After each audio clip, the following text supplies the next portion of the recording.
예. 자, 건축법이 조금 남았습니다. 1시간가량 분량. 그래서 보강 진행을 하도록 하겠습니다. 1시간 정도 분량이고 마치도록 할게요. 요약집에 있는 농지법 파트는 8월 말에 진행을 할 예정입니다. 예고 드린 대로. 그래서 조금만 기다리시면 좋을 것 같아요.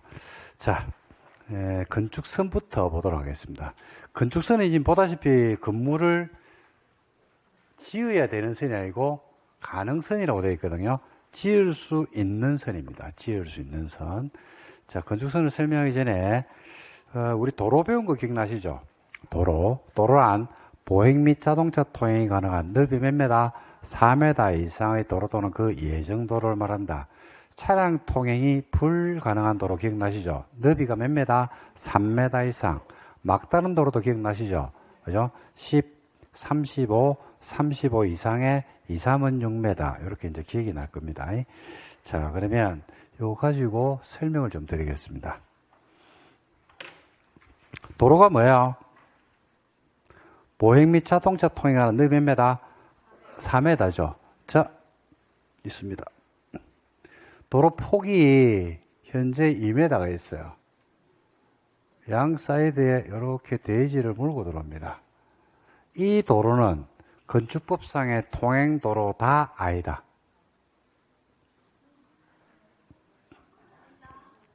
다시. 자, 도로를 배웠잖아. 그죠? 도로는 보행 및 자동차 통행이 가능한 몇 메다? 4m 이상. 차량 통행이 불가능한 도로는 몇 메다? 3m. 막다른 도로는 10, 35, 35 이상의 2, 3은 6m. 자, 여기에 경사가 이렇게 져 있어요. 근데 차가 못 올라가요. 사람은 등산화 신고 올라갈 수 있는데 차가 못 올라가요. 근데 여기가 도로 폭이 2m가 있어요. 이 도로는 차량 통행이 불가능한 도로다 아니다.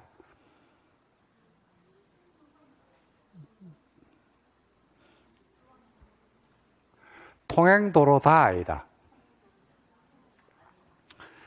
자, 끝이 이렇게 막혀 있거든요. 끝이 막혀 있는데 요 길이가 30m예요. 그죠? 근데 도로 폭이 2m가 있다니까. 요 도로는 막다른 도로다 아니다.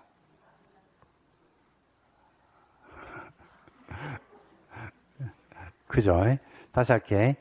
통행도로다 아니다. 차량 통행이 불가능한 도로다 아니다. 막다른 도로다 아니다. 그죠? 여기서 이제 여러분들이 도로에서 배웠던 4m, 3m, 2, 3은 6m를 의미를 아셔야 됩니다. 그 의미는 뭐냐면 통행도로는요 4m 이상으로 알고 있잖아요. 그죠?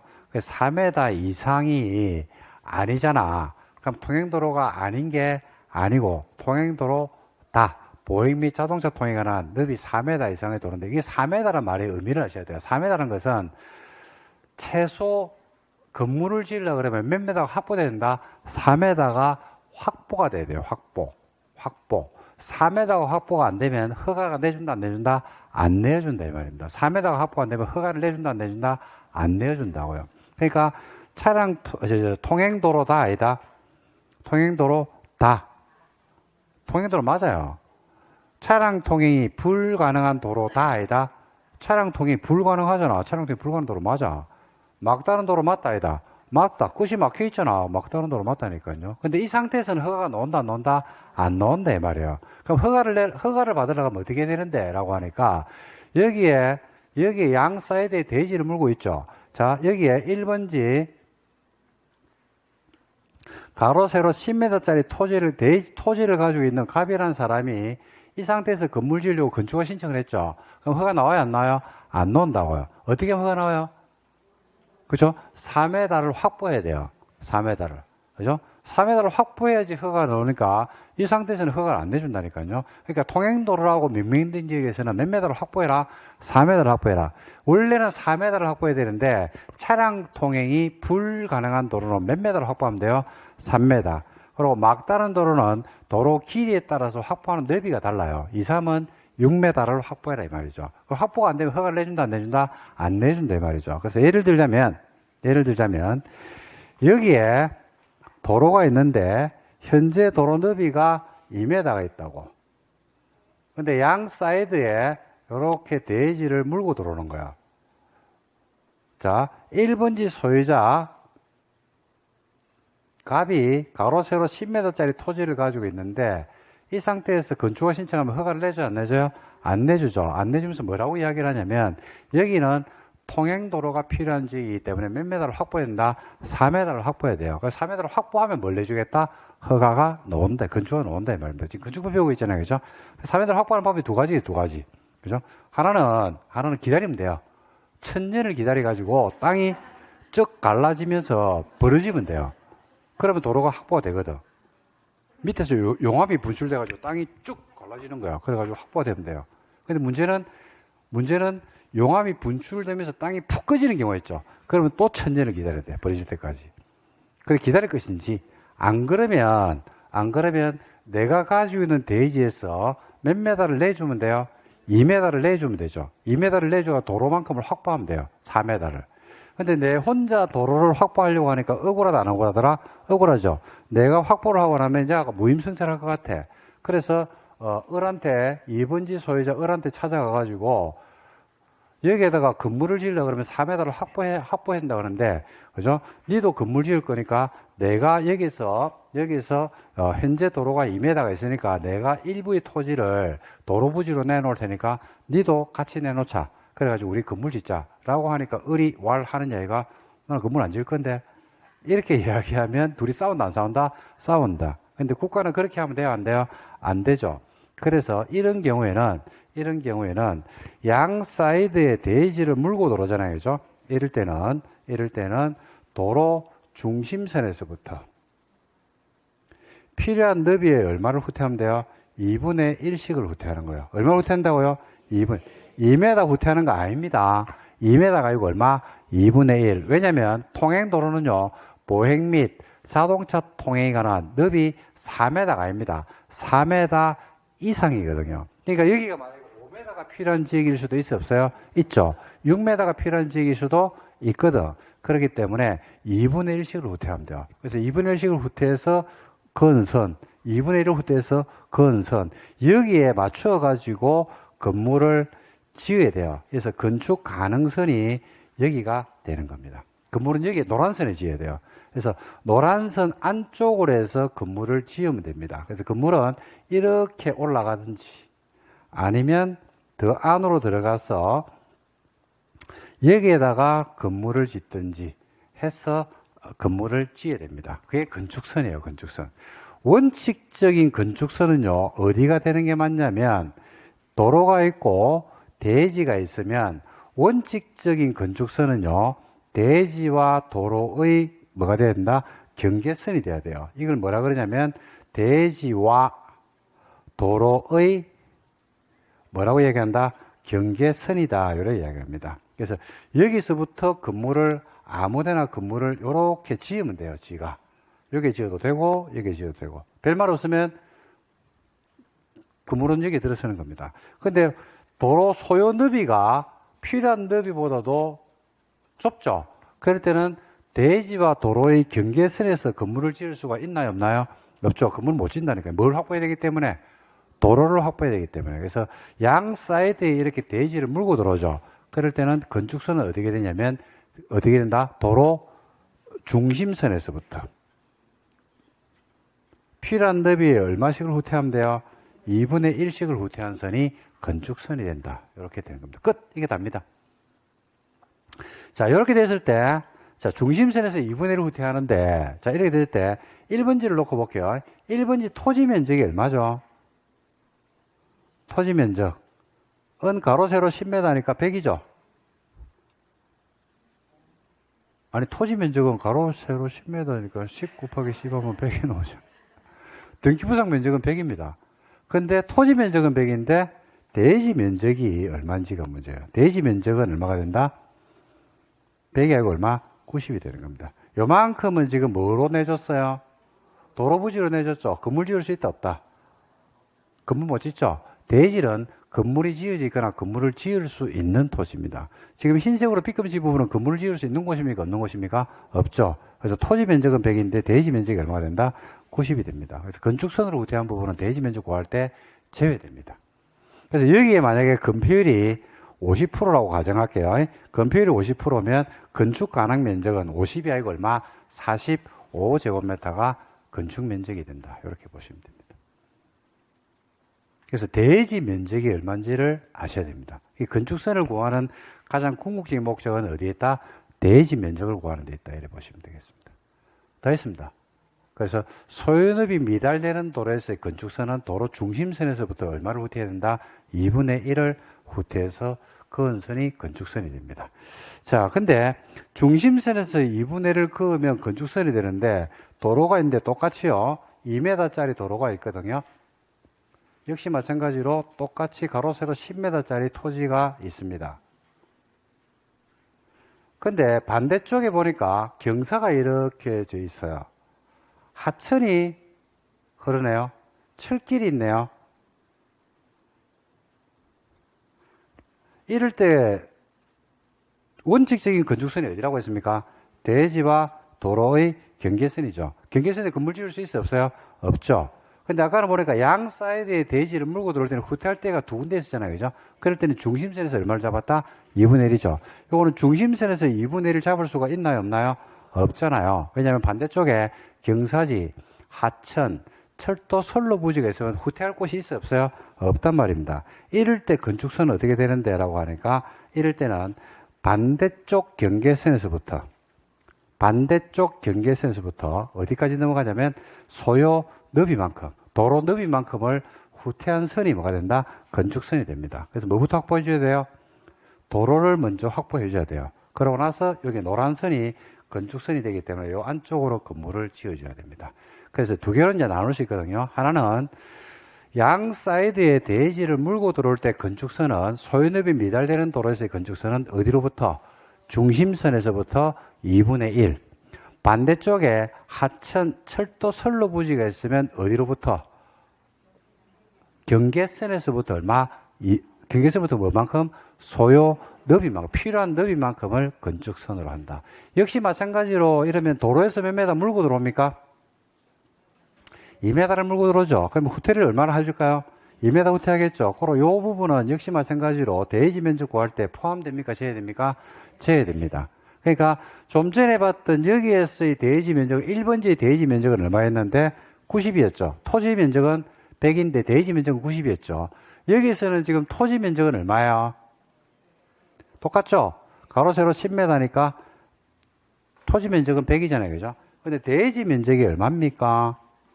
그러니까 대지 면적은 얼마가 된다? 80이 되고, 역시 마찬가지로 이 지역의 건폐율이 50%다라고 한다 그러면 건축 가능 면적은 대지 면적의 50%는 지어서 듣고 나머지 50은 공지로 남겨야 되기 때문에, 그죠? 건축 면적은 얼마가 된다? 40이 되는 겁니다. 그래서 대지 면적을 구하는 시금석이 건축선을 알아야 돼요. 여기 이제 건축선에서 궁극적인 의미가 된다. 이렇게 보시면 되겠습니다. 다 했습니다. 이게 답니다. 여기까지만 하시면 됩니다. 끝. 끝. 그래서 대지 면적에서, 자, 다시 정리할게요. 양 사이드에 대지를 물고 들어오면 어떻게 된다고요? 중심선에서부터 2분의 1. 반대쪽에 하천, 철도, 선로 부지가 있으면 후퇴할 곳이 한 군데밖에 없잖아요. 그죠? 그럴 때는 반대쪽 경계선에서부터 얼마만큼? 소요 넣으면 4m 아닙니다. 왜냐면 통행도로가 4m가 아니고 4m 이상이기 때문에 어떤 지역에서 5m로 해놨어요. 요게는 만약에 도로 너비를 5m로 필요한 지역이다라고 줬으면 몇 m 들어가야 돼요? 5m. 6m면요? 6m. 7m면 7m. 이런 식으로 안으로 계속 들어가 줘야 됩니다. 그래가지고 뭐부터 확보한 다음에? 도로를 확보한 다음에 되는 거죠. 그러니까 공인중개사가 이걸 왜 중요한 내용을 알아야 되냐면, 토지를 매입해서 건물을 건축하는 사람은요, 건물을 건축하는 사람은 뭐가 중요하냐면 토지 면적이 중요합니까? 대지 면적이 중요합니까? 대지 면적이 중요하죠. 건폐율하고 용적률을 결합해서 건물을 건축하려고 그러면 우리가 대지 면적이 얼마인지가 중요하거든요. 그래서 이거는 대지 면적 구할 때 포함되는 게 아니고 제외되는 부분이 있다. 그래서 등기부상에 나와 있는 등기부 면적하고 실제로 대지 면적과 차이가 발생할 수 있다. 그래서 여러분들이 대지 면적을 구하는 방법을 여기서 아셔야 됩니다. 여기 이제 첫 번째 소연읍이 미달되는 도로에서의 건축선이 되겠습니다. 그 다음에 가각전제라는 게 있거든요. 가각전제. 가각전제가 있는데 가각전제도 설명을 드릴게요. 자, 보세요. 가각전제는요.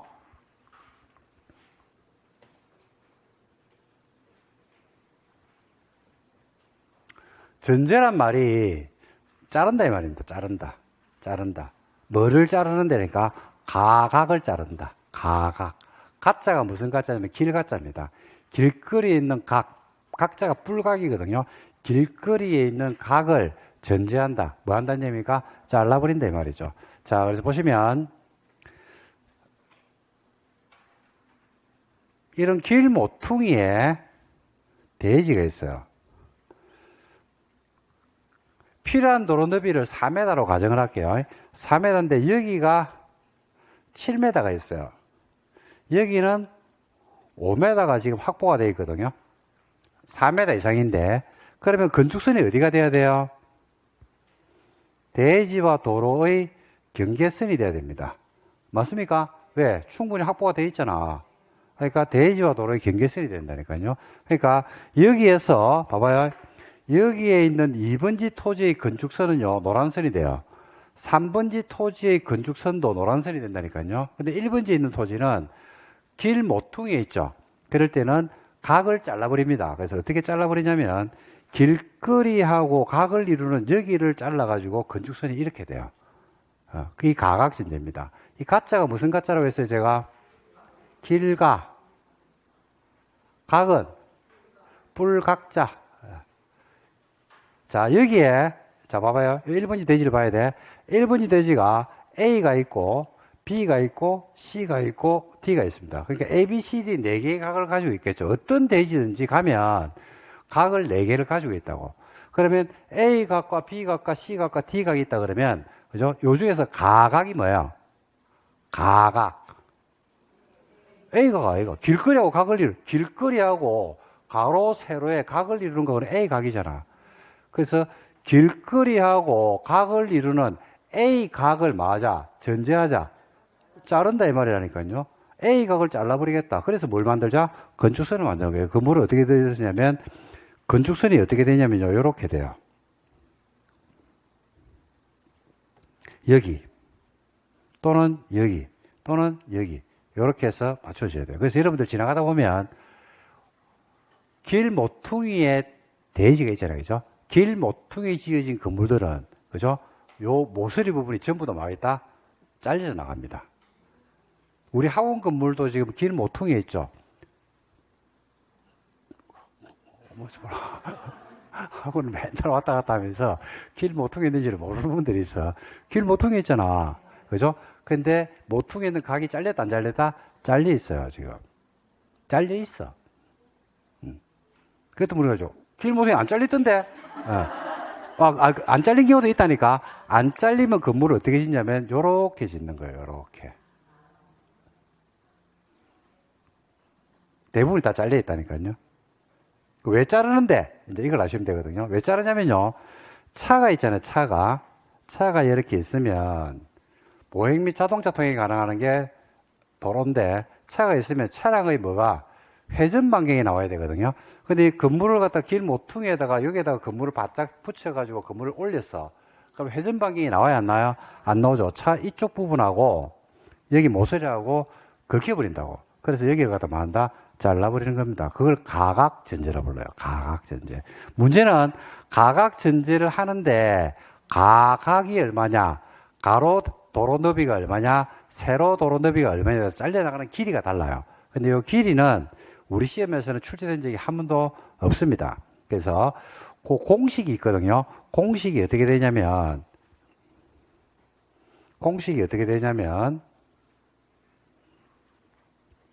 지금 여러분들 책에 있죠?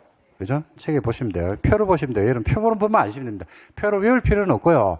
표 보는 법을 하면 돼요. 자, 처음에 뭐가 있냐면 교차각이 나옵니까? 안 나옵니까? 나오죠. 교차각은요. 가각을 또 옵니다. 가각이 90도 미만이 있죠. 그리고 90도 이상에 120도 미만이 있죠. 그리고 당해 도로 너비가 있습니다. 68에 46입니다. 68에 46. 그리고 교차도로 너비가 있거든요. 교차도로 너비가 있는데, 교차도로 너비가 마찬가지로 68에 46. 68에 46. 그래서 6846, 6846, 6846, 6846, 4, 3, 3, 2, 3, 2, 2, 2만큼이 후퇴돼요. 6846, 6846, 4332, 3222 이렇게 후퇴됩니다. 표를 안 해야 됩니다. 6846, 6846, 4332, 3222 안 해야 됩니다. 6846, 6846, 4332, 3222는 안 해도 돼요. 6846, 6846, 4332, 322은 안 해야 됩니다. 자, 할게요. 여기 각이 만약에 100도라고 가정을 할게요. 그럼 이제 보는데 얼마 후퇴되는지를 한번 연습을 해보는 겁니다. 자, 가각이, 교차각이 몇 도요? 100도죠. 100도면 어디에 있어요? 밑에 요 넷 중에 하나겠네. 90에서 120도 사이잖아. 그죠? 그리고 당해 도로 너비가 있는데, 당해 도로는요, 보통 여러분들이 앉아서 보는 곳으로부터 가로로 된 도로가 당해 도로입니다. 그리고 교차니까 세로로 된 도로가 교차도로죠. 근데 여기에 앉아 있다고 가정을 할게요. 그럼 당해 도로가 몇 미터가 돼요? 5m죠. 이게 교차도로가 돼요. 근데 당해 도로가 뭔지 교차도로가 뭔지는 논점이 아닙니다. 하나가 당해 도로면 나머지가 교차도로가 되면 돼요. 왜냐면 4, 3, 3, 2, 3, 2, 2, 2, 4, 3, 3, 2, 3, 2, 2, 2 똑같거든요. 그래서 하나를 당해 도로로 잡으면 나머지가 그냥 교차도로가 된다라고 생각하시면 됩니다. 그러니까 당해 도로가 뭔지 교차도로가 뭔지는 의미가 없어요, 결론적으로. 그래서 하나를 당해 도로 잡으면 나머지는 뭐로 잡으면 된다? 교차도로로 잡으면 게임이 끝납니다. 자, 그래서 요 그냥 당해 도로는 일반적으로 가로로 된 도로를 당해 도로로 보고 한번 풀어볼게요. 각이 몇 도입니까? 100도죠. 그러니까 밑에 4개 중에 1개죠. 당해 도로가 지금 보다시피 몇 메다요? 7m죠. 68에 있어요? 46에 있어요? 68에 있죠. 요 둘 중에 하나겠네. 그죠? 그 다음에 교차도로가 몇 메다입니까? 5m죠. 68에 있어요? 46에 있어요? 46에 있죠. 46에. 그래서 세 개를 각 100도, 당해도로 7m, 교차도로 5m를 동시 충족하는 건 몇 m? 2m죠. 그래서 2m씩을 안으로 후퇴해서 들어가는 겁니다. 잘라 삐는 겁니다. 반대로 해볼게요. 여기를 당해도로로 할게요. 여기에 앉아있다고 가정하면 여기가 당해도로 되고 여기가 교차도로 된다는 거. 값이 똑같다니까요. 자, 각이 몇 도예요? 100도. 똑같잖아. 4개 중에 1개잖아. 자, 이번에는 당해도로가 몇 m입니까? 여기서 보니까 당해도로가 몇 m예요? 5m죠. 68에 있어요? 46에 있어요? 46에 있죠. 46에 있죠. 46에. 그리고 교차도로가 몇 m입니까? 7m. 68에서 46에 있어요? 68. 그러면 똑같네? 값은? 2m부터는 똑같죠.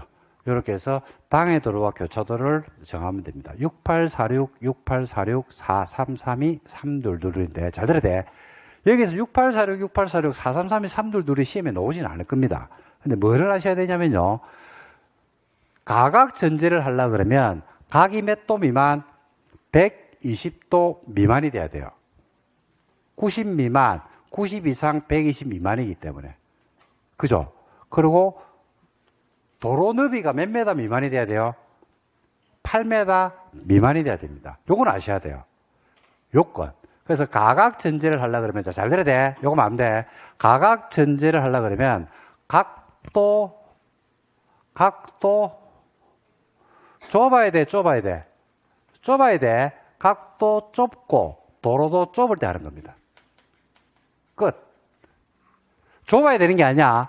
좁아야 돼. 미만이야, 둘 다. 이하가 아니고 미만. 각이 몇 도 미만? 120도 미만. 도로는 몇 메다 미만?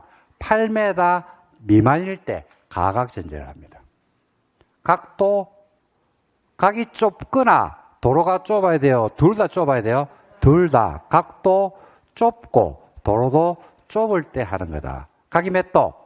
120도 미만. 도로는 8m 미만. 일 때 가각전제를 한다. 그리고 가각전제 했잖아. 요거는 대지 면적 구할 때 포함한다, 제한다? 요것도 제야 됩니다. 대지 면적 구할 때 요것도 제야 됩니다. 요 삼각형 부분 있죠, 그죠? 요것도 전체 대지 면적을 구할 때는 뭐 한다?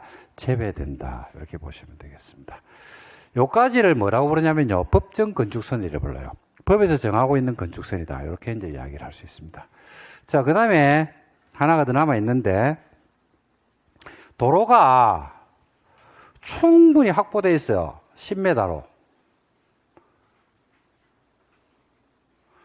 근데 여기 대지가 있거든요. 근데 허가권자가 건축선을 임의로 지정을 해버립니다. 그러면 건물은 어디에 지으면 여기 지어야 돼요.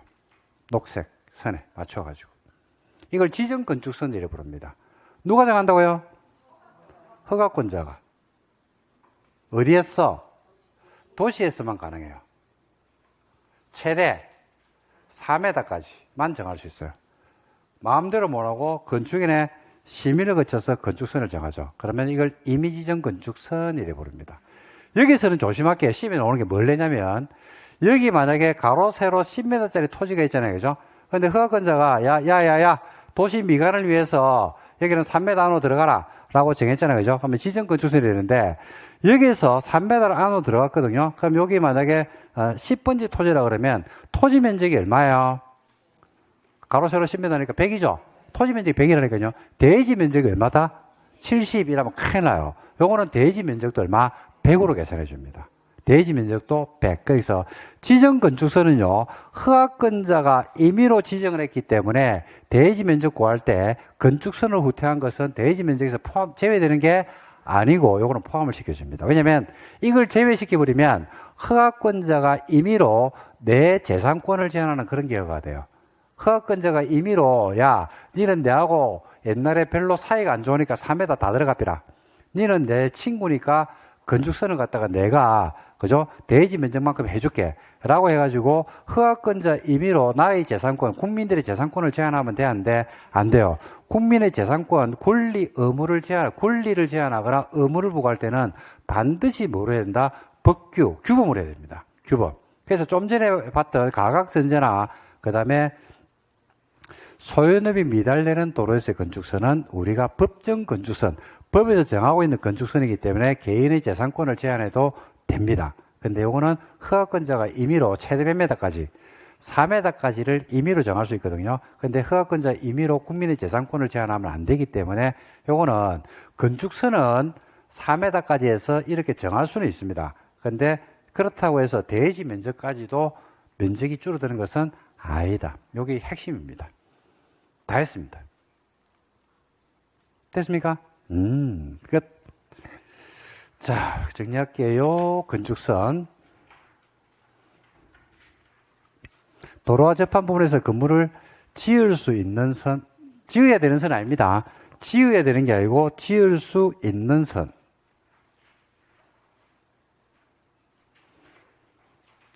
원칙적인 건축선은 어디라고 했습니까? 대지와 도로의 뭐라고요? 경계선이죠. 소유입이 미달되는 도로에서는 양 사이드에 대지를 물고 들어오면 별말 없으면 도로의 어디로부터? 중위소도 얼마? 2분의 1. 반대쪽에 경사지, 하천, 철도, 선로 부지가 있으면 경사지가 있는 도로 경계선에서부터 뭐만큼? 소요 너비만큼을 후퇴한 선. 이게 재작년에 시험에 나왔습니다. 갈로 안에 들어갈 말은 이래가지고 소요 너비만큼을 후퇴한 선이 답이었습니다. 문제는 굉장히 쉽게 나왔어요. 됐고, 그 다음에 가각전제. 가각전제가 뭐예요? 가각전제. 그죠? 길거리에 있는 각을 전제, 잘라버린다. 68, 46, 68, 46, 4, 3, 3, 2, 3, 2, 2, 2. 68, 46, 68, 46, 4, 3, 3, 2, 3, 2, 2, 2. 이렇게 암기를 하시면 됩니다. 근데 여러분 암기 안 하셔도 돼요. 가각전제 요건을 아셔야 돼요. 가각전제 요건은 좀 적어 놓을래요. 가각전제 하려고 그러면 뭐라고, 어떻게 하라고요? 각도 좁아야 돼, 좁아야 돼? 좁아야 돼. 좁고, 도로도 좁은 게 아니고 좁아야 돼. 각도 좁고 도로도 좁다. 각이 몇 도? 120도 이하가 아니고 미만. 도로폭은 8m 미만일 때 가각전제를 합니다. 얼마나 후퇴하냐면요. 최대 4m에서 최소 2m까지 4, 3, 3, 2, 3, 2, 2, 2. 그 다음에 허가권자가 임의로 정할 수 있답니다. 누가요? 허가권자가 어디에서? 도시에서 최대 4m까지 심의를 거쳐서 지정을 합니다. 대지면적 구할 때 허가권자가 임의로 지정해서 후퇴한 선 있죠? 요거는 대지면적 구할 때 포함합니까? 제외합니까? 요거는 포함이 됩니다. 그 다음에 건축선에 따른 건축제한 볼게요. 그러니까 지금 여기에 지금 여러분들이 가각전제까지는 대지면적 구할 때 포함합니까? 제외합니까? 제외하죠. 근데 임의지정 건축선은 대지면적 구할 때 포함합니다. 그 다음에 건축선에 따른 건축제한. 건물 및 담장은 건축선을 넘어서는 돼요? 안 돼요? 안 돼요. 건물과 담장 어떤 부분도 건축선을 넘어서는 안 됩니다. 단 어디는 괜찮다. 지하는 괜찮아요. 지하는 괜찮죠? 지하는 어디에? 보행 및 자동차 통행에 지장을 준다 안 준다? 안 주죠. 내 겁니까 아닙니까? 건축선을 후퇴했잖아. 그 지하도 내 거야 아니야? 내 거라니까요. 그러니까 지하는 괜찮아요. 그리고 도로면으로부터 도로면 동그라미 높이 몇 미터? 4.5m 이하에 있는 출입구나 창문은 문을 열고 닫을 때에도 건축선을 넘어서는 된다 안 된다? 안 된다. 그리고 핵심에 보니까 소유림이 미달되는 도로에서의 건축선하고 가각전제는 대지면적 구할 때 포함한다 제한다? 제외. 허가권자가 임의로 지정한 건축선은 대지면적 구할 때 포함한다 제한다? 포함. 이렇게 되어 있습니다. 자, 그래서 요거 좀 설명을 드리고 갈 테니까 그림으로 설명을 드릴 테니까 저 좀 봐주세요. 자, 건물 및 담장은 건축선의 수직면을 넘어서는 안 되죠. 어떤 부분도. 단 어디는 괜찮다. 지하는 괜찮다. 그리고 높이 도로면으로부터 높이 몇 미터 이하면요. 4.5 이하죠. 문을 열고 닫을 때도 건축선을 넘으면 돼? 안 돼? 안 돼요. 자, 보세요.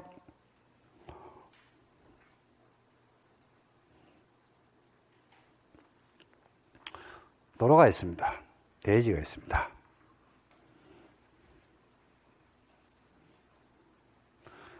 도로가 있고 3m짜리 도로가 있습니다. 반대쪽에 하천이 흘러요. 필요한 도로 너비를 만약에 4m인지로 가정을 할게요. 자, 건축선을 잡는 겁니다. 건축선은 반대쪽에 하천이 있으니까 반대쪽 경계선에서도 얼마만큼 붙어야 돼요? 필요한 너비만큼. 몇 미터? 4m죠. 그래서 몇 미터를 안으로 들어가줘야 된다? 그렇죠. 이렇게 되죠. 그러니까 지금 요 선이 건축선이 되는 겁니다. 도로부터 확보해야 되기 때문에. 자, 읽으면서 그대로 할 테니까 들어봐요. 건물 및 담장은 어떤 부분도 건축선의 수직면을 넘을 수는 없다. 단 지하는 괜찮다. 끝. 지하는 괜찮아요. 왜? 보행 및 자동 통행의 자연을 처리하는 것은 아니기 때문에. 두 번째, 도로면으로부터 높이 4.5m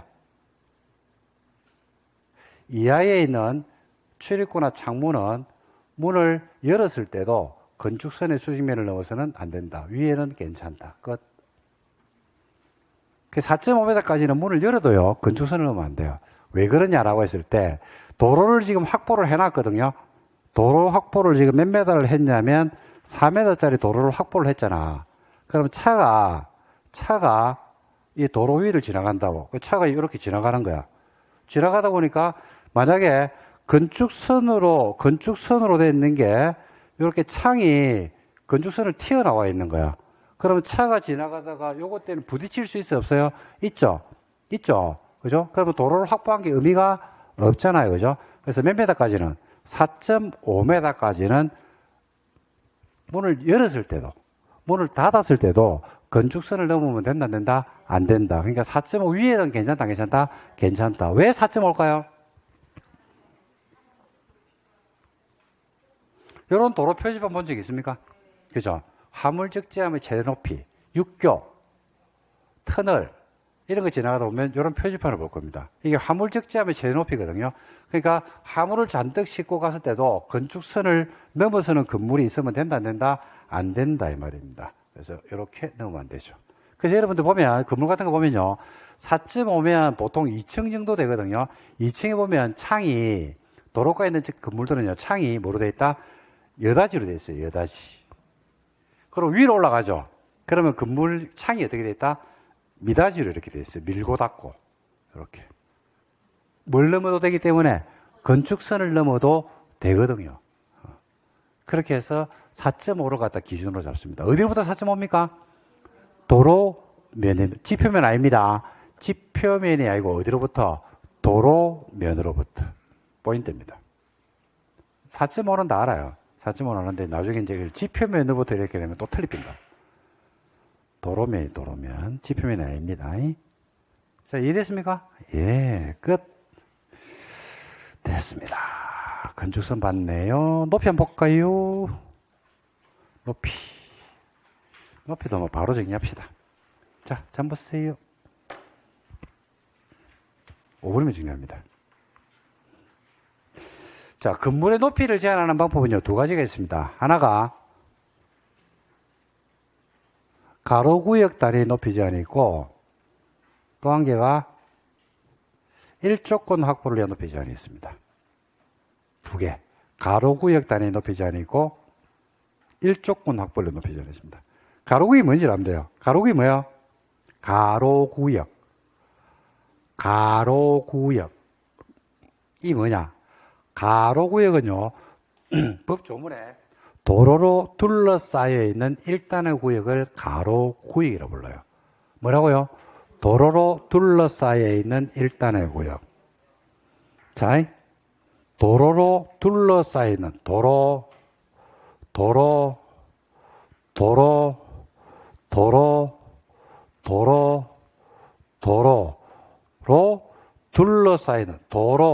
둘러싸여 있는 일단의 구역.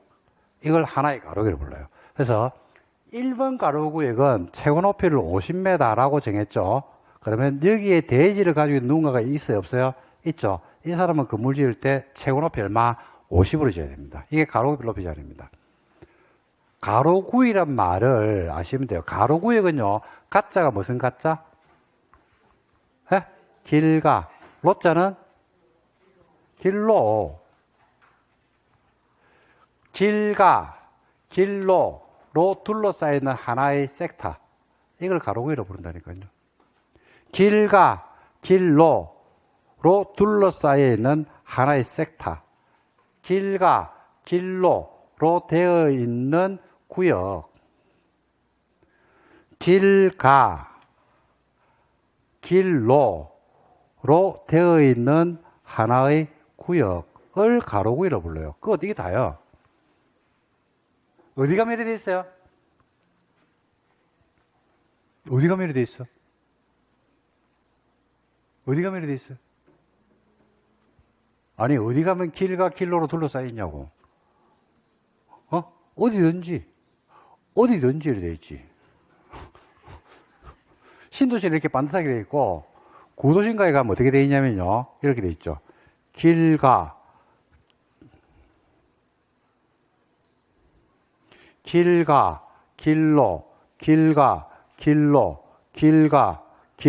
이렇게 되어 있지. 구도심가에 가면. 신도시에 가면 이렇게 반듯하게 되어 있고, 그 차이밖에 없어요. 그러니까 어디를 가든지 간에 어디로 다 둘러싸여져 있다? 도로로 다 둘러싸여져 있다, 이 말입니다. 그래서 가로구역별 높이 제한이라는 것은 별게 아니고요. 가로구역별로 흰색 가로구역은 50m야 라고 했으면 흰색 가로구역의 대지 소유자가 건물 지을 때, 흰색 가로구역의 소유자가 건물을 지을 때, 대지 소유자가 건물 지을 때 최고 높이 얼마를 지으면 된다는 얘기입니까? 50. 노란색 가로구역은 100m야 라고 정했으면 노란색 가로구역에 토지를 가지고 있는 사람이 있겠죠. 건물 지을 때 최고 얼마? 100. 녹색 가로구역은 최고 높이가 20m야 라고 했으면 녹색 가로구역에 이런 대지를 가지고 있는 사람이 건물을 지을 수 있잖아. 그러면 최고 높이 얼마? 20으로 정하면 되는 거고, 여러분들이 보는 거예요. 여러분들도 여기에서 가로구역을 본다니까요. 근데 어떤 데가 보면 건물이 전부 다 10층이야. 똑같이. 한 섹터 옆으로 딱 가보니까 전부 높이가 막 8층으로 끝내버려요. 또 그 옆에 가니까 15층으로 높이가 똑같아. 왜 그래 지었을까? 용적률 차이일까? 아니라니까요. 높이를 정해놓은 거예요. 가로구역별로 여기는 몇 메다까지 최고 높이를 몇 층까지 지으라고 못을 박아핀 거예요, 전부 다. 그게 가로구별 높이 제한입니다. 정하면 정한 대로 가면 돼요. 끝. 그 가로구별 높이 제한은 가로 구역별로 높이를 뭐하고 있더라? 정하고 있는 겁니다. 이게 포인트는 시험에 뭘 내냐면요. 누가 정하냐 이겁니다. 누가 정하는 데라니까 두 가지 방법이 있는데 하나가 허가권자가 정할 수 있어요. 또 한 개가 특광조례로 정할 수 있다. 이게 답니다. 누가 정할 수 있다고요? 허가권자. 또 하나는요. 특광조례죠. 그러니까 서울은 가로 구역별로 높이를 정하는 방법이 몇 개 있어요? 두 개예요. 서울은. 허가권자인 구청장이 할 수도 있고 서울시 조례로 할 수 있어요. 안양은 가로 구역별로 높이를 정하는 방법이 몇 개 있어요? 하나밖에 없어요. 안양시장이 허가권자거든요. 정하는 방법. 조례는 안 돼요. 조례는 무슨 조례만 가능하기 때문에 특광조례만 됩니다. 그래서 가로 구역별로 높이를 정하면 정한 대로 가는 겁니다. 그게 끝이에요. 근데 가로 구역별로 높이를 정해놨거든요. 정해놨다 하더라도 여기 100m인데 가로 구역별로 높이를 정해놨다 하더라도 이 안에서 짓는 건물의 용도나 종류나 규모나 형태에 따라서 높이를 최고 높이가 있다 하더라도 다르게 정할 수도 있다 없다? 있다. 예를 들어서 건물의 용도, 종류, 규모, 형태가 허가권자가 여기에는 업무시설을 좀 넣고 싶고요. 그 다음에 건물 모양을 좀 폼나게 하고 싶어. 그러면 건물을 설계해 왔는데 건물 모양이 좀 폼나고 그러고 업무시설이고 그러면 높이를 좀 더 많이 줄 수도 있어 없어요? 있죠. 근데 상업지역인데 건물을 갖다 설계해 왔는데 진짜 본따가리 없이 성냥갑 모양으로 설계해 왔더라. 그러면 높이를 작게 줄 수도 있겠죠. 그러면 건물을 짓는 사람 입장에서는 높이를 많이 받으려 그러면 설계를 갖다 어떻게 할까요? 이쁘게 하겠지. 그래서 용도, 종류, 형태에 따라서 건물의 높이를 서로 다르게 정할 수 있는 건 있다 없다 말씀입니다. 있다 없다? 있다. 그리고 때로는 건축인의 심의를 거쳐서 높이를 가로 구역별로 높이를 정해졌다 하더라도 높이를 완화시켜 줄 수도 있다. 그래서 이제 100층짜리 건물이 들어설 수가 있는 겁니다. 그래서 요것만 아시면 됩니다. 이게 답니다. 볼까요? 높이 제한에서 일반적 높이 제한에서 가로 구역 단위 높이 제한이 있는데 누가 할 수 있다고요? 허가권자. 그 다음에 두 번째 뭐 할 수 있다고요? 조례. 조례는 무슨 조례만 됩니까? 특광조례만 됩니다. 적어 놓을래요? 시군조례 안 된다. 조심해야 돼. 내면 다 틀리핀다 이거. 벨가인데 틀리핀다. 시군조례 안 된다. 자, 밑에는 오네요. 가로 높이 제한이 있네. 허가권자가 대통령 절차에 따라서 지정을 할 수가 있다. 허가권자는요, 높이를 정할 때 용도지역이나 기반설의 현황 여러 가지를 참작해서 정하면 됩니다. 그건 뭐라 돼요? 자, 허가권자 상이한 높이 지정. 허가권자는 건물의 용도, 종류, 형태에 따라서 높이를 동일한 가로구역 안이라 하더라도 높이를 다르게 정할 수 있다 없다? 있다. 있다 없다 마시면 돼요. 높이가 가로구역별로 정해졌다 하더라도 다르게 정할 수 있다. 그 다음에 최고 높이를 완화할 필요가 있다고 판단되는 대지에서는 건축인의 심의를 거쳐서 높이를 완화할 수도 있다 없다? 있다. 그래야지 뭐가 들어온다? 100층이 들어오는 겁니다. 됐습니까? 그 다음에 무슨 조례가 가능합니까 여러분? 그죠? 무슨 조례? 특광조례. 시군조례는 안 돼. 특광조례로만 가능하더라. 그 다음에 중첩 적용은 작년 신설 규정입니다. 이건 하나만 하시면 돼요. 있다 없다만. 가로구역 높이 규정이 있음에도 불구하고 1조 통풍, 환경, 미관 미치는 영향이 크지 않다고 인정이 되면 심의를 거쳐서 이 법 다른 법에 따라서 높이 완화에 대한 규정을 가로구역별 높이 완화에 대한 규정을 중첩적으로 적용할 수 있다 없다? 있다. 있다 없다 하시면 돼요. 이거는 재작년 신설 규정입니다. 법 개정하면서. 그래서 이렇게 정리를 하시면 되겠습니다. 자, 그 다음에 1조권 높이 제한도 볼까요? 그 다음에 두 번째는 1조권입니다.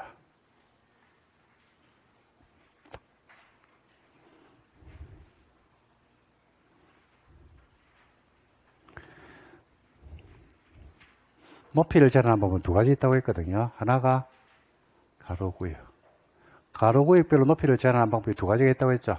누가 하는 방법? 그죠? 또 무슨 방법? 무슨 조례? 그렇죠. 특광조례. 시군조리는 안 됩니다. 이렇게 하시면 돼요. 그 다음에 또 한 개가 이제 뭐가 있냐면, 일조건 때문에 높이를 정하는 방법이 있습니다.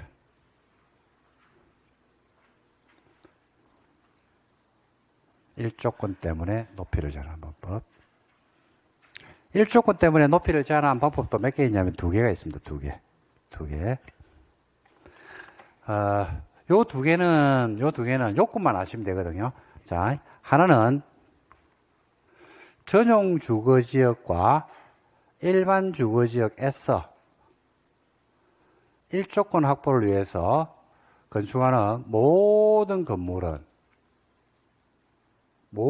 건물입니다. 전용과 일반 주거지역에 있는 정북 방향에 있는 인접대지 경계선으로부터 일정 거리를 띄워가지고 일조권을 확보를 해줘야 돼요.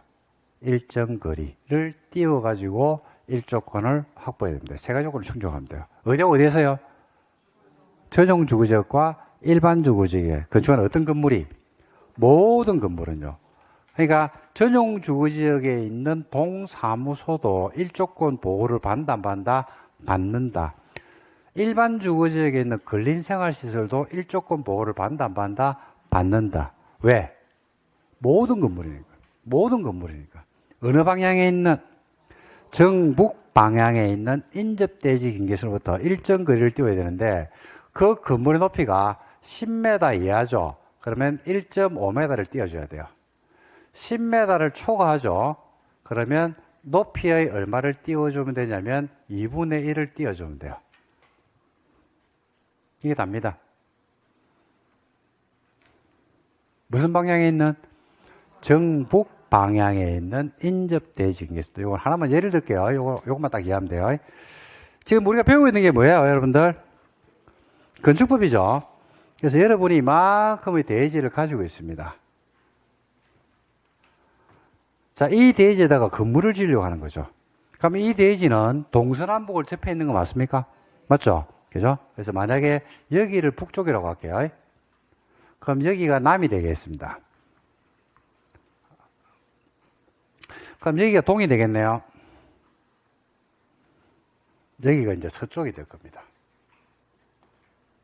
자, 여기에 1번지 소유자가 건물을 지으려고 하는데 양 사이드에 동서남북에 이미 건물이 들어서 있을 수 있어 없어요? 있죠. 그러면 건물을 지으려고 하는 갑은 여기 건물을 지으려고 하는 그 누군가겠죠. 이 사람은 다른 사람의 일조권을 침해하면 되는데 안 되죠. 그리고 나도 다른 사람으로부터 일조권을 보호받아야 돼, 안 받아야 돼? 받아야 된단 말입니다. 근데 만약에 여기가 용도지역상 어디일 때는 전용 주거지역이거나 일반 주거지역에서 내가 건물을 짓잖아요. 그죠? 근데 네가 지으려고 하는 건물이 뭐일 때? 모든 건물, 주택이든 건생이든 학교든 뭐든 상관없이 모든 건물은 네가 지으려고 하는 건물이 뭐라고요? 모든 건물이죠. 그럴 때는 무슨 방향에 있는? 정북 방향에 있는 인접대지 경계선. 정북에 있는 인접대지는 이겁니다. 북쪽하고 인접해 있는 거는 이거죠. 자, 봐. 내가 건물을 지었잖아. 그죠? 그럼 나는 누구 일조권을 침해해요? 내가 건물을 지으면 나는 누구 일조권을 침해하냐고. 내 북쪽에 있는 사람의 일조권을 침해하잖아. 그지? 해가 어디에 떠요? 해가 어디에서 떠? 그걸 생각해야 되나? 동에서 해가 뜰 거 아니야? 어디로 져? 서로 질 거 아니야? 그죠? 낮에는 해가 여기 있다니까요. 그래서 해가 여기 있기 때문에 어디로 창을 내어줘? 남으로 창을 내어줘. 그죠? 그러니까 어디로? 북쪽으로 그늘이 진다니까요. 그래서 북쪽에 있는 사람의 일조권을 침해버린다고, 내가. 그렇죠? 그래서, 봐요. 네가 어디에서 건물 짓는데, 첫 번째, 전용이나 일반 주거에서 건물 짓죠. 어떤 건물 짓는데? 모든 건물은 어느 방향에 있는? 정북 방향에 있는 인접대지 경계선으로부터 네가 지으려고 하는 건물의 높이가 10m 이하죠. 그죠? 그러면 얼마를 띄워라? 1.5를 띄워야 돼요. 네가 지으려고 하는 건물의 높이가 10m를 초과하잖아. 그러면 얼마를 띄워야 된다? 높이의 얼마를 띄워라? 2분의 1을 띄워서 건물을 지어서 이 사람의 일 조건을 보여주라. 끝. 이게 답니다. 해가 어디서 뜬다고요? 외워라. 어디로 진다고? 서. 그래서 창을 어디로 된다? 남. 그래서 누가 일 조건을 채워한다? 북. 이걸 외워라고. 고로 내가 짓는 건물은 누구로부터 일 조건을 보호받아요? 내 남쪽에 있는 사람이 내 일 조건을 침해하면 안 되니까 이 사람은 이미 건물 지을 때 내 일 조건을 보호받는 쪽으로 건물을 지었을 거라고. 야가 짓는 건물이 어떤 건물인 상관없이 야도 정북에 있는 인접대지 경계에서부터 일정 거리를 띄워서 건물을 지었을 거라고. 됐습니까? 세 가지를 하면 돼요. 자, 다시 할게요. 어디하고 어디에서? 전용주거지역과 일반주거지역에서 어떤 건물을 짓는데? 모든 건물은 어느 방향에 있는? 정북 방향에 있는 인접대지 경계에서부터 일정 거리를 띄워야 되는데 네가 짓는 건물의 높이가 10m 이하면 1.5, 10m를 초과하면 높이 얼마? 2분의 1을 띄어서 건물을 지어라. 끝. 다 했습니다. 그 다음에 공동주택에서 일조건 보여보면은 어디에서 일조건을 보호한다고요? 공동주택. 아파트입니다. 공동주택은요, 전용과 일반 주거지역에서 일조건 높이 제한 규정을 충족해야 돼요. 역시 마찬가지로 무슨 방향에 있는? 정북 방향에 있는 인접대지 경계에서부터 일정 거리를 띄워야 되는데, 공동주택은 중심 상업지역이거나 일반 상업지역에서 짓는 공동주택은 일조건 보호를 받는다, 안 받는다? 안 받습니다. 그러니까 중심 상업지역이나 일반 상업지역에서 공동주택을 짓죠. 중심 상업지역, 일반 상업지역, 추상복합 같은 거 있잖아요. 그죠? 그건 일조건 보호를 받는다, 못 받는다? 못 받습니다. 그래서 중심 상업지역과 일반 상업지역은 제외합니다. 제외하고 일조건을 어떻게 보호받냐면요. 공동주택인 아파트의 높이는 띄운 거리의 높이는 거리의 2배까지만 지을 수 있어요. 높이는 거리 몇 배? 2배. 이기 때문에 거리는 높이의 2분의 1배까지만 지을 수 있습니다. 여기서 말하는 거리는 동과 동 사이에 있는 인동거리를 말한다라고 보시면 되겠습니다. 어디는 적용하지 않는다고요? 중심 상업지역과 일반 상업지역은 적용 안 합니다. 높이는 거리의 몇 배? 2배. 단 준주거지역과 근린 상업지역에서는 높이는 거리의 몇 배로 지을 수 있다? 4배까지를 지을 수가 있어요. 근린 상업지역과 어디에서는요? 준주거지역에서는 몇 배? 4배. 이렇게 해서 적용을 하시면 됩니다. 자, 볼까요? 전용 일반 주거지에서 어떤 건물이 대상이 된다고요? 모든 건물이 무슨 방향의? 정북 방향의 인접 대지 경계에서부터 일정 거리를 띄워야 되는데 10m 이하면 1.5, 10m 초과하면 높이 얼마? 2분의 1. 그리고 전용 주거지역이나 일반 주거지역에서 일조건 높이 제한 규정을 적용을 안 하는 게 있습니다. 안 하는 게 있는데, 자, 어디서 되니까 지구 단위 계획구역 또는 경관지구 또는 중점경관관리구역, 그 다음에 특별가로구역, 미관 향상을 위해서 허가권자가 지정하는 거, 한마디로 얘기하면 이쁘게 지으려고 하는 곳들이 있거든요.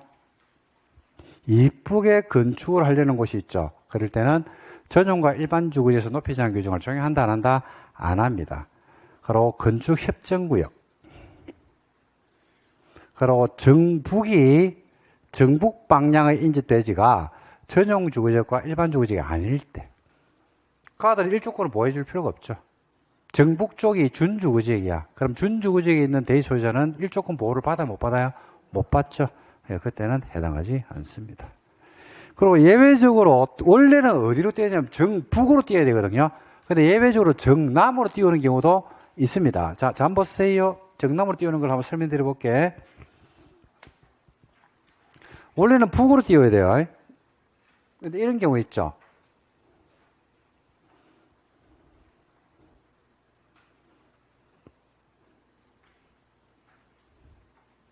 북, 남. 1번지, 2번지, 3번지, 4번지, 5번지. 그러니까 원래는 어디로 띄우냐면 정북으로부터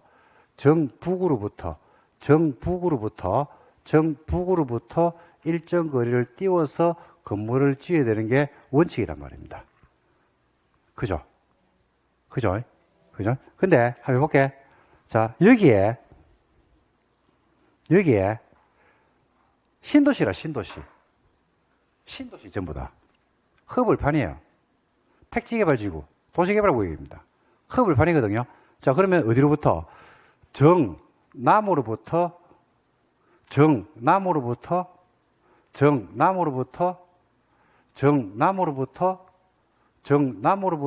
띄워도 되나 안 되나? 되네요. 기준점을 갖다가 처음부터 건물 잡을 때 남쪽으로 잡아가지고 다 띄우면 일조권 보호를 받을 수 있잖아요. 그죠? 이럴 때는 북이 아니고 남쪽으로 띄워도 된다, 안 된다? 된다. 그리고 북쪽에 하천이 흐르네요. 산이 있네요. 그러면 일조권 보호받을 대상이 있어요, 없어요? 없죠. 그럴 때는 어디로 띄워도 상관없다? 남으로 띄워도 돼요. 그리고 북쪽의 소유자가 햇빛을 안 봐도 된다라고 합의를 했어요, 합의. 드라큘라. 나는 햇빛 보면 안 된다. 햇빛 보게 하는 순간에 확 물어버릴 거야. 이렇게 하면 그때는 어디로 띄워도 상관없다? 남으로 띄워도 된다 이겁니다. 이해하실 때 쉬워. 이해만 하면 된다니까. 그래서 원래는 북으로 띄웠는데 정남 방향으로 해도 되는 경우가 있죠. 보니까 택지개발지구, 대중사업지구, 국가산업단지, 일반산업단지, 도시개발구역, 정비구역. 뭐야 이거? 개발사업을 하는 곳이죠. 그때는 남으로 띄워도 돼요. 그 다음에 정북에 뭐가 있어요? 하천, 공원, 건물 건축이 금지된 공지가 있어요. 산이 있으면 뭐 누구 일조권을 침해합니까? 멧돼지. 강이 있으면 붕어의 일조권을 침해하겠네. 그렇죠? 그러니까 그때는 남으로 띄워야 된다는 겁니다. 그리고 소유자하고 뭐 했어요? 합의. 소유자 밑에다 쓰나 드라큘라 이렇게 써놓으면 돼요. 그하고 합의했다. 그러면 그때는 남으로 띄워도 된다. 그 다음 공동주택. 어디는 정의하지 않는다고 했습니까? 자, 공동주택 볼게요. 전용과 일반주거지역의 높이 제한 규정을 충족하라고 되어 있죠. 즉 정북에서 일정 거리를 띄워야 됩니다. 어디는 정의하지 않는다? 일반 상업지역과 중심 상업지역은 높이 제한 규정을 정의하지 않는다. 이게 시험에서 잘 안 내는데 이 파트는 이게 제일 나온다 그러면 이게 제일 많이 나왔어요. 중심 상업지역과 일반 상업지역은 정의하지 않는다. 그리고 자, 높이는 거리의 몇 배? 2배. 근데 근린 상업지역과 준주거지역은 몇 배? 4배로 할 수 있습니다. 그리고 동일한 대지 안에서 건물 2동이 마주보고 있더라라는 말은 101동과 102동 사이 인동거리입니다. 인동거리. 인동면은 거리는 높이의 2분의 1. 그러니까 똑같아요. 높이는 거리의 2배. 거리는 높이의 2분의 1. 똑같죠? 여기까지 말면 돼요.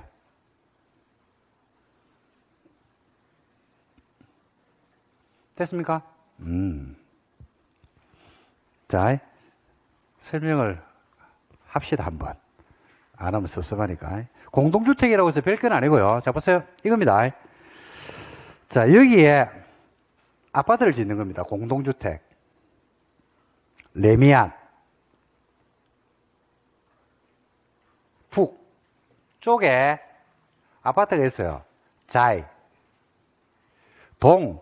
쪽에 아파트가 있어. 힐스테이트. 남쪽에 아파트가 있어요. 캐슬. 서쪽에 아파트가 있어요. 그죠? 프루지오가. 그 레미안을 짓는 거야. 레미안을 짓는다니까요. 그럼 레미안은 누구 일조권을 침해해요? 자의 일조권을 침해하잖아. 그리고 레미안은 누구로부터 일조권을 보호받아야 돼? 높대. 됐죠? 그거 똑같아요. 자, 공동주택을 짓는데 여기가 어디더라? 중심상업지역과 일반상업지역이면 일조권 보호를 받아 못 받아? 못 받아야. 그게 공통이라니까요. 자, 그러고 나서 나머지 똑같다니까. 자, 무슨 방향에 있는? 정북 방향에 있는 인접대지 경계선부터 일정 거리를 띄우는데, 자, 레미안 101동의 높이는 띄운 거리의 몇 배? 2배. 10m 띄우면 20m, 20m 띄우면 40m, 40m를 띄우면 80m를 띄우면 160. 됐어요? 끝!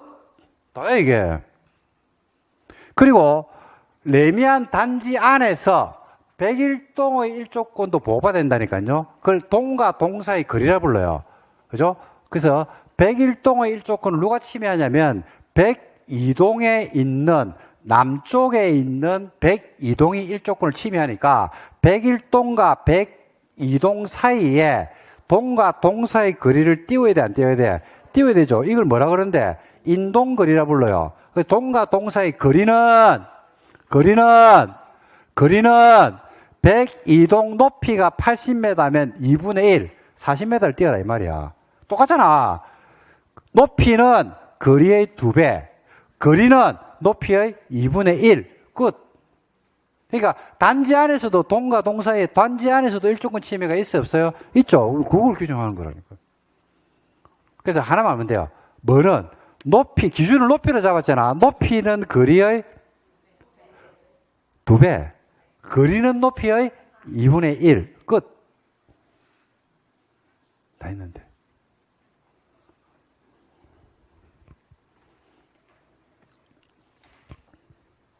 근데 예외적으로 이렇게 띄워야 되는데, 동짓날. 며칠?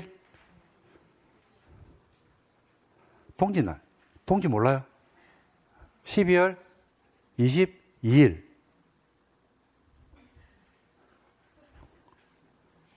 아니, 동지 모릅니까? 동짓날. 뭐가 제일 길어요? 동짓달 기나긴 밤을 하늘이 뚝 떼었다가 님이 오면 쓸래. 황진이가 지은 시조에 나오지 않나? 음탕하지. 자, 그래서 몇 시부터 몇 시까지? 9시부터 오후 3시. 2시간을 연속해서 햇빛이 들어와요. 그럴 때는 안 띄워도 돼요, 그만큼. 무슨 날 기준한다고요? 동짓날 기준해가지고. 몇 시부터 몇 시까지? 9시부터 3시 사이에. 모든 세대입니다. 모든 세대가 띄엄띄엄 안 돼. 띄엄띄엄 안 되고 2시간을 연속해서 햇빛을 보죠. 그러면 그만큼 안 띄워도 된다. 됐죠? 그리고 일조권 높이 제한 규정을 배제하는 건물이 있습니다.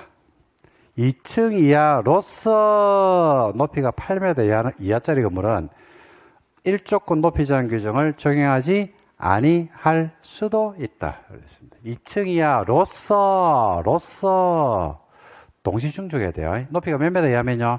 8m 이하죠. 그럴 때는 일조권 높이 제한 규정을 적용한다, 안 한다? 안 할 수도 있더라. 참고하시면 되겠습니다. 다 했습니다. 끝.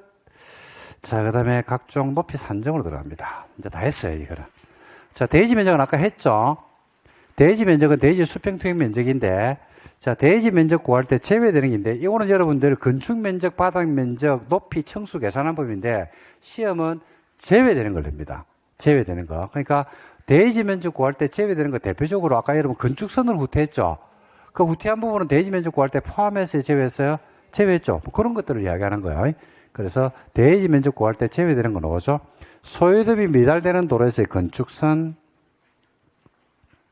가각전제, 대지 안에 도시공격시설인 도로 공원이 있어요. 이런 것들은 요 면적들은 대지 면적 구할 때 포함한다, 제외한다? 제외하죠. 근데 아까 지정건축선 기억납니까? 지정건축선 허가권자가 최대 4m까지 도시에서 건축선을 따로 정할 수 있었죠. 요거는 대지 면적 구할 때 포함합니까, 제외합니까? 포함되죠. 시험 문제입니다, 전부 다. 제외되는 걸 잡아야 돼요. 그 다음 건축 면적 들어갑니다. 건축 면적은요, 건축 면적은 건폐율에서 나와요. 건폐율. 대지 면적에 대한 건축 면적의 비율이다. 그래서 대지 면적이 100이고 건폐율이 50이면 건축 면적이 얼마입니까? 50인데 그 50의 건축 면적을 어떻게 하냐면 외벽 중심선으로 둘러싸인 부분의 수평 토양 면적. 외벽 중심선. 외벽 중심선. 건축 면적은 외벽 중심선으로 둘러싸인 부분의 면적을 말합니다. 근데 처마, 차양, 부연동으로 밖으로 튀어나오는 것들이 있어 없어요? 있죠. 그때는 지붕 끝에서 몇 메다 안으로 들어간다? 1m 안으로 들어갑니다. 원칙은 몇 메다 들어간다고요? 1m를 들어갑니다. 근데 한옥과 자동차 충전 시설, 재생 에너지 설비는 몇 메다 들어가고? 2m. 축사는 3m. 사찰은 4m 안으로 들어가서 둘러싸인 부분의 수평 토양 면적을 우리가 건축 면적으로 잽니다. 튀어나온 게 있으면 안으로 들어가 줘야 돼요. 그리고 이제 건축 면적 구할 때 제외되는 부분이 있죠. 지표로부터 몇 메다 이하는 제외합니까? 1m 이하. 몇 메다요? 1m. 그 다음에 비상구역이라는 옥외 피난 계단도 2m까지는 건축 면적 구할 때 빼줍니다. 그리고 지상층에서 일반인이나 사람이나 차량이 통행할 수 있는 보행 통로나 차량 통로 이런 것들도 건축 면적 구할 때 전부 다 뭐한다? 제외시켜버립니다. 빼고 계산한다는 얘기죠. 자, 이것도 간단하게 설명을 한번 드릴게요. 표정이, 이거 수업을 했는데, 표정이, 잘 못 알아듣는다. 한번 설명하면 된다. 괜찮다. 자, 봐봐요. 건축 면적은 뭐 할 때 나와요? 건폐율에서 나오죠. 예를 들어서, 100제곱미터의 대지가 있거든요. 건폐율이 50%래. 그러면 건축 면적이 얼마란 이야기입니까? 50아입니까? 건축 면적을 어떻게 재는데? 라고 하니까, 50제곱미터 건축 면적은 건물이 있잖아요. 그죠? 건물이 있으면 건축 면적은 아까 뭐가 건축 면적이 되면 외벽 중심선 했거든요. 외벽 중심선. 외벽 중심선이 눈에 보여요? 안 보여요? 눈에 보여? 안 보여? 안 보이죠? 단면을 잘라야 돼요. 그래서 건물의 단면을 잘라뺐다고, 여기를. 자르면 외벽 중심선으로 둘러싸인 부분의 면적이 이렇게 나온다고. 그죠? 이게 지금 흰색이 외벽이거든요. 이것이 중심선. 이렇게 벽 두께의 반이 포함되는 겁니다. 으로 둘러싸인 부분의 면적이 얼마를 넘어가면 안 돼? 이게 50을 넘어가면 건폐율 위반이라고. 맞습니까? 그러면 외벽 중심선인데 건물의 요걸 잘랐을 때 외벽 중심선이 50을 넘어가면 돼. 그럼 건폐율 위반이잖아요. 그죠? 그럼 어디를 잘랐을 때? 중간을 잘랐을 때입니까? 맨 아래를 잘랐을 때입니까? 맨 위를 잘랐을 때입니까? 1번, 2번, 3번 중에서 어디를 잘랐을 때 50을 넘어서면 안 돼요? 1번, 2번, 3번 중에서 어디를 잘랐을 때 50을 넘으면 안 돼? 자, 빨리 손 듭시다. 자, 1번 생각. 1번. 그렇지. 2번. 3번. 그죠? 다 틀렸죠? 그죠? 어디를 자르신지 간에. 건물의 어떤 부분을 자르더라도 건폐율 위반하면 안 되죠. 1번을 잘랐을 때 건폐율 위반하지 말아야라는 것은요, 1번을 제한 나머지는 위반이 된다면 이렇게 건물이 들어서고, 3번이라고 하면요, 3번만 50을 맞추면 되면 이렇게 되는 거예요. 그렇잖아. 그러니까 건물에, 여기 이것만 알면 된다니까. 그러면 쉬워진다. 원리를 내 얘기해 주는 거야.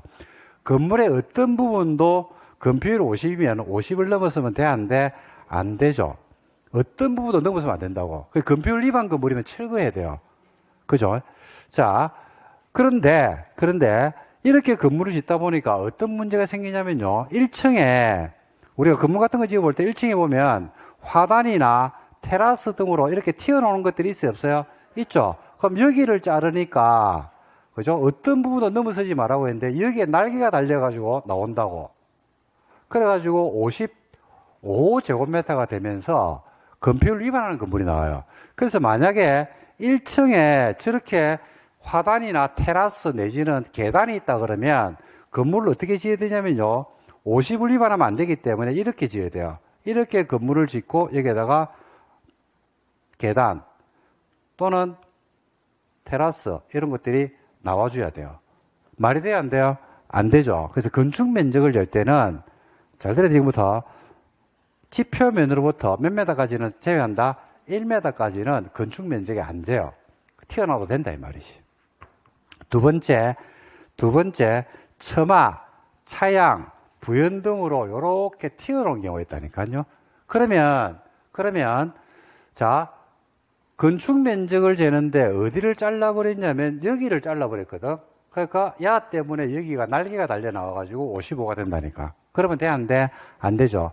그래서 튀어나온 게 있으면 지붕 끝에서 몇 메다 들어간다고? 1m가 들어가는 게 원칙인데, 한옥, 자동차 충전 시설 같은 몇 메다? 2m. 그죠? 그 다음에 가축의 사료 투육으로 몇 메다? 3m. 전동사처럼 몇 메다? 4m 안으로 들어가서 둘러싸인 부분의 면적을 잰다. 그러니까 공지해준다, 이 말입니다. 그리고 여러분들이 옛날 지은 건물 가보면요, 외벽에 문을 여니까 비상구가 요렇게 해가지고 1층으로 내려가는 비상구 계단이 연결되어 있는 경우 있어요, 없어요? 있죠. 그러면 요거는 몇 메다 공제를 한다고? 2m를 공제를 해버린다고. 몇 메다 공제한다고요? 2m. 그 다음에 이마트에 가니까요, 이마트가 있거든요. 그 옆에 주차장을 만들어 놨어요. 그죠? 옥상에 주차를 했거든. 그래가지고 걸어서 내려와가지고 정문으로 들어온나라고 하니까 이마트 안 가요. 롯데마트 값이지. 지금 뭐 말인지 됩니까? 그래서 뭘 만들어준다? 통로를 만들어줘요. 통로. 자, 근데 이 통로를 만들었어. 근데 야를 잘라버렸다니까. 요게를 잘랐어요. 요렇게. 그러니까 여기에 날개가 달려가지고 튀어나오는 거야. 그 건축면적을 넘어서거든. 그래서 이런 것들은 보행 통로 이런 것들은 건축면적 구할 때 포함한다, 제한다? 제외한다, 이 말입니다. 지금 뭔 말인지 이해됩니까? 그래서 건축면적이 외벽 중심선이기 때문에 그걸 위반하면 안 되거든. 그래서 제외시켜 주는 거예요. 그죠? 튀어나온 게 있으면 몇 메다 들어간다? 1m. 한옥은, 가축 사료 투육은, 전동사차는 4m 안으로 들어간다니까요. 그리고, 좀 전에 말씀드린 바와 같이, 그죠? 비상계단이 있더라. 몇 메다 공제한다고요? 2m. 그죠? 보행 통로가 있으면 제외하죠. 그리고, 지하로 내려갈 때 회전 반경이라든지 지하로 내려갈 때 볼록 튀어나온 부분들이 있어요, 없어요? 있죠. 그런 것들은 건축면적 구할 때 전부 다 뭐 한다? 제외시켜버립니다. 그래서 여기 포인트입니다. 그래서 지표로부터 1m 이하는 제외하죠. 다중이용소, 비상구 연결하는 옥외 피난계단 2m까지 제외하죠. 지상층에 일반인이나 차량 통행할 수 있는 보행 통로나 차량 통로도 제외하죠. 지하 주차장으로 내려가는 경사로 있죠. 이것도 뭐 한다? 제외하죠. 출입구 상부, 건물 들어가다 보면 출입구 상부에 비가림을 해가지고 튀어나온 것들이 있어요, 없어요? 있죠. 그런 것들 건축 면적 구할 때는 전부 다 뭐 해버린다? 제외한다. 시험은 제외한다를 냅니다. 제외한다. 왜 제외하는지 그 이유를 여러분들 좀 전에 설명드린 바대로 좀 알면 됩니다. 바닥 면적 들어갈게요. 바닥 면적은요, 어디에서 의미를 가지냐면 작년에 나왔는데, 바닥 면적의 합이 연면적이 됩니다. 그러니까 바닥 면적에서 제외된다는 것은 어디에서 제외된단 말입니까? 연면적 제외죠. 연면적이 제외되니까 용적률 계산할 때 안 들어와요. 그래서 바닥 면적은요, 건물의 각 층, 1, 2, 3, 4, 5층 또는 일부 강의실, 화장실, 사무실, 복도, 구획의 중심선입니다. 나눔의 중심. 으로 둘러싸인 부분의 면적을 우리가 바닥 면적 이래 부르거든요. 자, 근데 이런 게 있죠. 벽이나 기둥, 구획이 없는 건물이 있어요. 나눔의 중심선인데, 벽도 없고, 기둥도 없이 해가지고 나누어지지 않는 건물이 있어요. 뭐라고 했어요, 제가? 그렇지. 주유소라고 했죠? 주유소. 적어놔. 주유소. 건물의 바닥 면적은 어떻게 재는데? 라고 하니까 지붕 끝에서부터 몇 메다 들어가야 돼요? 1m를 후퇴한 선으로 둘러싸인 부분의 면적이 됩니다. 봐봐요.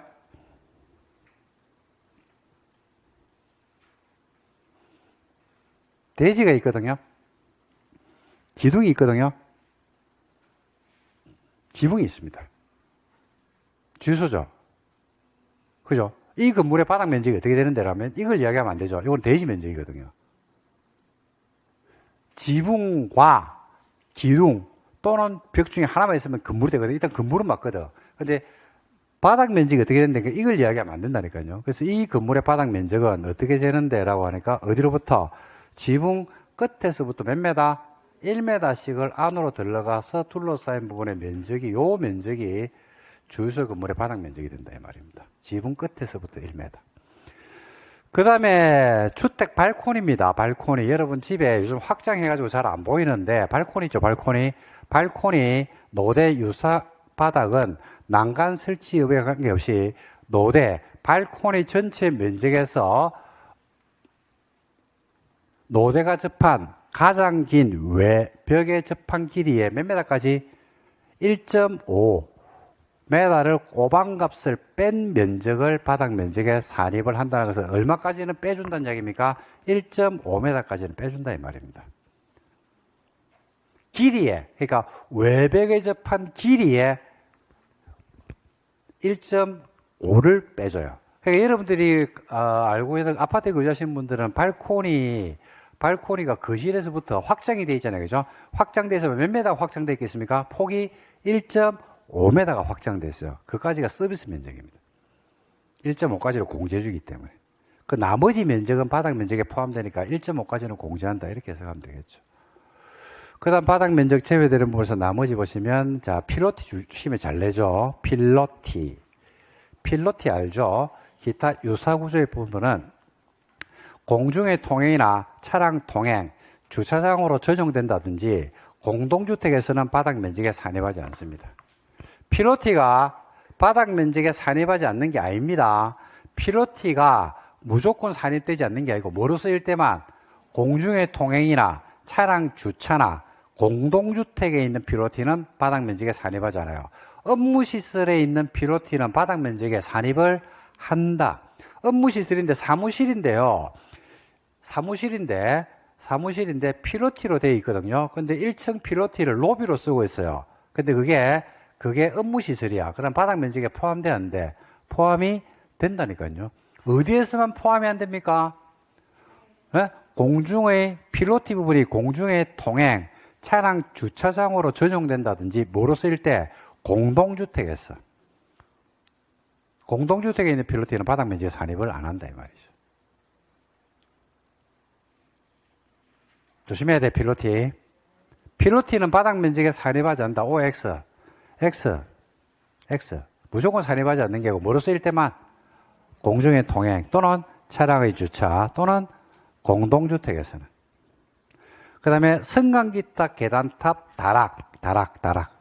다락은 층고가 몇 메다까지? 1.5. 뾰족지붕은 1.8. 바닥 면적에 산입한다, 안 한다? 안 합니다. 다락 시험에 잘 냅니다. 다락은 층고가 몇 메다?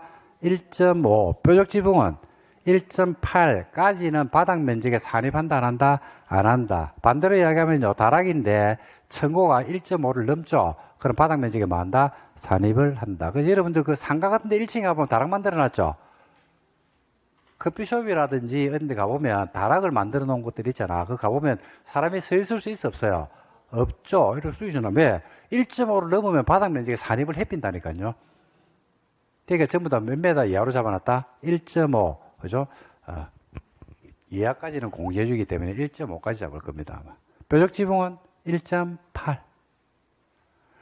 그 다음에 건물 내부에 설치하는 냉방 설비나 이런 것들도 바닥 면적에 산입하지 않습니다. 그 다음에 건물의 옥상, 옥외, 지하에 있는 물탱크, 기름탱크 바닥 면적에 산입하지 않습니다. 옥상, 옥의 지하, 옥상, 옥외, 지하. 옥내는요, 옥내는 포함한다 이 말입니다. 어디만? 옥상. 아니, 옥자가 무슨 옥자예요? 건물 옥자잖아. 옥상, 옥외, 지하에 있는 물탱크, 기름탱크는 바닥 면적에 산입하지 않는다니까. 그럼 옥내는요? 내년 산입한다 이 말이지. 그 다음에 이게 잘 됩니다. 공동주택 지상층에 설치한 전기실, 기계실, 놀이터, 조경시설, 폐기물 보관함 바닥 면적의 산해받아서 이 시험에 진짜 잘 내죠. 공동주택 지상층에 설치한 전기실, 기계실, 놀이터, 생활 폐기물 보관함 이런 것들은 산입하지 않는다. 바닥 면적 제외입니다. 그 다음에 비상구 연기라는 옥외 피난계단은 아까 건축 면적은 2m를 공제했거든요. 요거는 몇 m를 공제한다? 1.5를 공제해 줍니다. 그 다음에 사용 승인을 받고 15년이 지났어요. 리모델링 하는데 미관 향상이나 열 손실 방지를 위해서 외벽 마감재로를 설치하거든요. 이것도 바닥 면적에 산입하지 않습니다. 마감재료를 바닥 면적에 산입이라는 것은 열 손실 방지를 위한 마감재료 설치를 못한다 이 말입니다. 빼주는 거예요. 그 다음에 지하 주차장으로 내려가는 경사진 부분 있죠, 그죠? 이것도 바닥 면적에는 산입한다, 안 한다? 안 한다. 그래서 바닥 면적에서 제외되는 걸 여러분들 잘 봐두시고, 시험은 바닥 면적 제외가 제일 많이 나왔습니다. 특히 필로티, 공동주택 지상층, 이런 것들은 단골 메뉴라고 보시면 돼요. 별표해 줄까?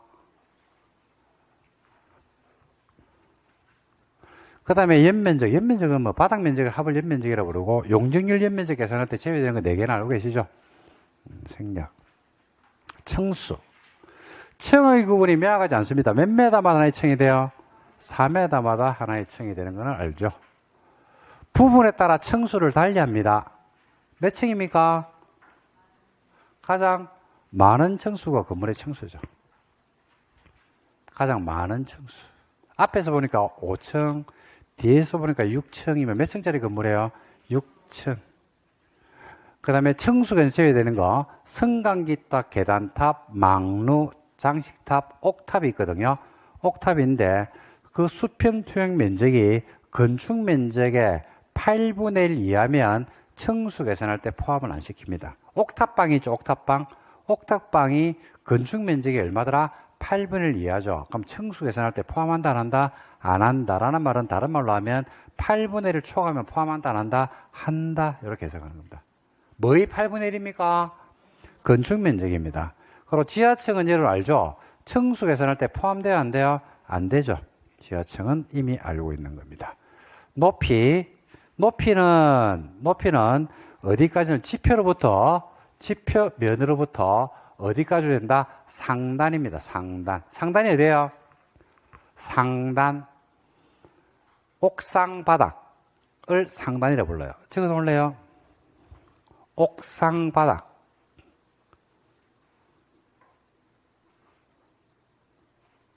건물의 높이는 이렇게 져요. 지표가 있거든요. 건물을 지었거든. 근데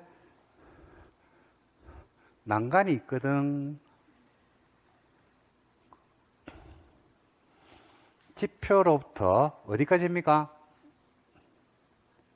요거죠. 1번이에요, 2번이에요? 높이가? 1번이죠. 옥상 바닥. 그죠? 상단. 1층 전체에 필로티가 설치되어 있습니다. 그러면 가로 구역에 따른 높이라든지 공동주택 높이를 계산할 때는 필로티 층고는 포함한다, 제한다? 필로티는 빼고 높이를 재면 됩니다. 필로티는 뺍니다. 공동주택에서 내지는 좀 전에 배웠던 가로 구역이 있죠? 거기서 높이를 잴 때는 필로티는 빼고 계산해 줍니다. 그 다음에 높이 산정이 나오는데 2번이 중요하죠. 옥탑. 아까 건축 면적이 얼마였습니까? 8분의 1이죠. 건물 옥상에 설치하는 승강기탑, 계단탑, 망루 장치탑, 옥탑으로서 역시 나왔네. 수평 토양 면적 하위 당의 건물 건축 면적이 얼마? 8분의 1 이하는 층수의 계산에서 안 해서 안 했죠. 높이에 포함이 된다, 안 된다? 안 돼요. 하지만 그 부분의 높이가 몇 메다를 넘으면 12m를 넘으면 넘는 부분만 높이에 산입을 해줘요. 넘는 것만. 그러니까 15m면 몇 m만 들어갑니까? 3m만 들어갑니다. 3m. 그 다음에 높이 제외하는 것으로서 뭐 굴뚝이나 뭐 이런 것들이 높이에 포함되지 않는다는 거, 지붕 가로 장식 이런 것들이 높이에 포함되지 않는 건 알고 계시겠죠. 층고. 한 개 층의 높이를 층고라고 그러거든요. 방의 바닥 구조체 윗면에서부터 위층. 바닥 구조체 윗면. 이게 층고입니다. 층고. 방의 바닥 구조체 어디로부터? 위층 바닥 구조체 윗면. 여기죠. 여기서부터 어디를 뚫고 올라가야 돼? 지붕을 뚫고 올라가야 돼요. 그래야지 천고가 돼요. 한계층의 높이. 천정의 평평한 부분을 뭐라 그럽니까? 여기 반자죠, 반자. 여기까지는 무슨 높이가 된다? 반자 높이가 되죠. 반자. 반자까지 높이. 반자, 됐습니다. 지하층은 했죠. 건물의 바닥이 지표면 아래에 있는 층으로서 바닥으로부터 지표면까지 무슨 높이가? 평균 높이가 당해층 높이 얼마? 2분의 1 이상이 되면 지하층이 되고, 지하층이 되면 층수에서 할 때 포함하니까 제외합니까? 제외하죠. 옆면적 구할 때는요? 포함하죠. 용적률에서는 뭐 한다? 제외한다. 이렇게 정리하시면 되겠습니다. 자, 여기까지 건축법 마무리 짓도록 하겠습니다. 나머지 안 보셔야 됩니다.